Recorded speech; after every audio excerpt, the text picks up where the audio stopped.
प्रधानमंत्री नरेंद्र मोदी बुधवार को बिहार के राजगीर में नालंदा विश्वविद्यालय के नए परिसर का उद्घाटन करेंगे। पीएम मोदी ने ट्वीट कर कहा कि यह हमारे शिक्षा क्षेत्र के लिए बहुत खास दिन है। हमारे गौरवशाली हिस्से से नालंदा का गहरा नाता है। यह विश्वविद्यालय निश्चित रूप से युवाओं की शैक्षणिक आवश्यकताओं को पूरा करने में काफी मदद करेगा। लगातार तीसरी बार नरेंद्र मोदी के नेतृत्व में एनडीए सरकार के गठन के बाद अब लोकसभा स्पीकर के नामों को लेकर चर्चा तेज हो गई है। स्पीकर और डिप्टी स्पीकर को लेकर एनडीए में अब तस्वीर साफ होती जा रही है। सूत्रों के अनुसार लोकसभा का स्पीकर बीजेपी का होगा, जबकि डिप्टी स्पीकर का पद एनडीए के घटक दलों के पास जा सकता है। कांग्रेस प्रवक्ता सुप्रिया श्रीनेत ने कहा है कि कुर्सी की पेटी बांध लीजिए, क्योंकि सदन का तापमान जबरदस्त बढ़ने वाला है। अब कोई फर्क नहीं पड़ता स्पीकर कौन बने और डिप्टी स्पीकर कौन बने। कांग्रेस ने केंद्र सरकार से प्रश्न करते हुए कहा कि देश में लगातार रेल हादसे हो रहे हैं, ऐसे में रेलवे की सुरक्षा को लेकर क्या बदलाव किए गए।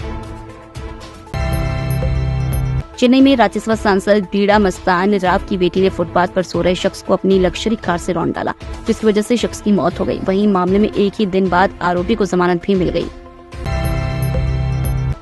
देश भर में आज 41 से एयरपोर्ट्स को बम से उड़ाने की धमकी भरे ईमेल प्राप्त हुए। बम से उड़ाने की धमकी वाले ईमेल मिलने के बाद अलग अलग सभी एयरपोर्टों पर हड़कंप की स्थिति बन गई है। एयरपोर्ट्स पर बम की सूचना मिलने के बाद सुरक्षा एजेंसी चौकन्नी हो गई है। घंटों तक जांच अभियान चलाया गया। पूरी जांच में कहीं भी कोई बम नहीं मिला है।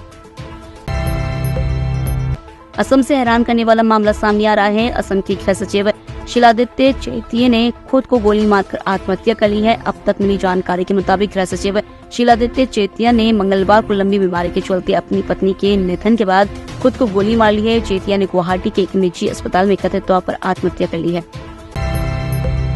लोकसभा चुनाव के बाद पीएम मोदी पहली बार जम्मू कश्मीर के दौरे पर जाने वाले हैं। वह अंतर्राष्ट्रीय योग दिवस के मौके पर श्रीनगर जा रहे हैं। पीएम मोदी 2 दिनों तक श्रीनगर में रहेंगे। वह 20 जून की शाम को श्रीनगर पहुंचेंगे। यहाँ वो शाम 6 बजे श्रीनगर में युवा सशक्तिकरण पर आयोजित कार्यक्रम में शामिल होंगे। सऊदी अरब के मक्का में हज के लिए पहुंचे 550 यात्रियों की मौत हो गई है। 12 जून से 19 जून तक चलने वाली हज यात्रा में अब तक कुल 577 तीर्थ यात्रियों की मौत हो चुकी है। इसकी वजह सऊदी अरब में पड़ रही भीषण गर्मी बताई गई है। शेयर बाजार ने आज 19 जून को लगातार दूसरे दिन ऑल टाइम हाई बनाया है। सेंसेक्स ने 280 अंक की बढ़त के साथ 77,581 का स्तर छुआ है। फिलहाल ये 100 अंक से ज्यादा की बढ़त के साथ 77,400 के स्तर पर कारोबार कर रहा है। निफ्टी ने भी 73 अंक की बढ़त के साथ 23,630 का स्तर छुआ है।